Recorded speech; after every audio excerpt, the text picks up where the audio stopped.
All this week on North Dakota Today, we are talking about health issues that women sometimes don't know how to talk to their doctor about. We want to help women stay better informed and able to live a long and healthy life. And so joining us today, we have Bailey Hansen, a Sanford Health Physician's Assistant, to talk about our first topic, a very important one, and that is menopause. So Bailey, welcome to the show. Yes, thank you for having me. Absolutely. So let's just start out.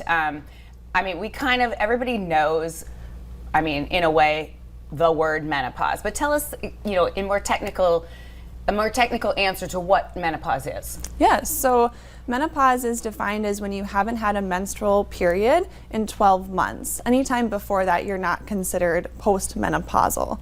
And then 2 to 4 years before that transition, we go through perimenopause as women. That's P-E-R-I menopause.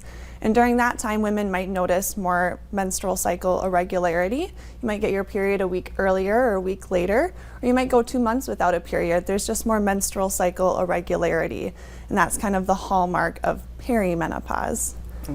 Okay, so we want to expand into that. That's kind of a symptom, kind of a sign that things are progressing that direction.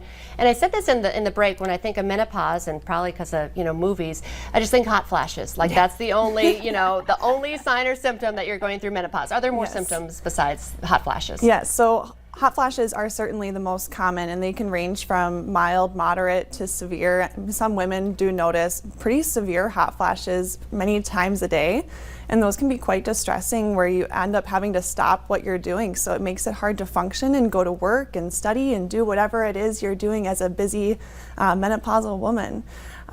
So hot flashes are certainly the most common. Some women might notice some more sleep pattern changes as well. Maybe some more mood changes as well, some irritability potentially. We have estrogen receptors all over our body as well, including our hair and our skin. So classically, we do see some more thinning of the skin, dry skin as well, thinning of the hair, and some women might notice some unwanted hair growth on their face that they can remove in whichever way they want to. That's another topic, by the way. Yeah, Yes. That's true. It's a tough one, scary one.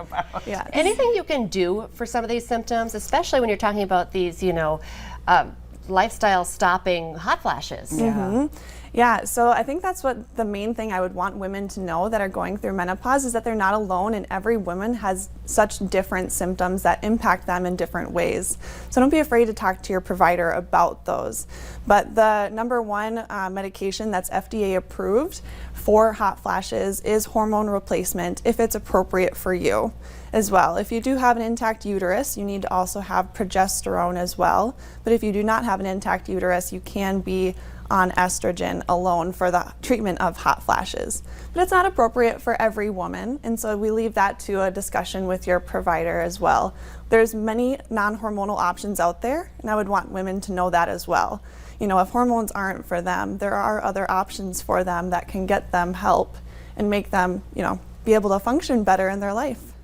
Yeah, because that's more of a personal response to doing the some type of a medication in that hormone, because that's what it is, right? In a hormone replacement. Exactly. So, and not everybody wants to do that type of a thing. Okay. Can you expand on intact uterus? Yeah, so some women have had their uterus removed for a multitude of reasons, possibly fibroids. They may have had their uterus removed. Fibroids are benign growths in the uterus, but when they had their uterus removed, maybe they had their ovaries kept in as well.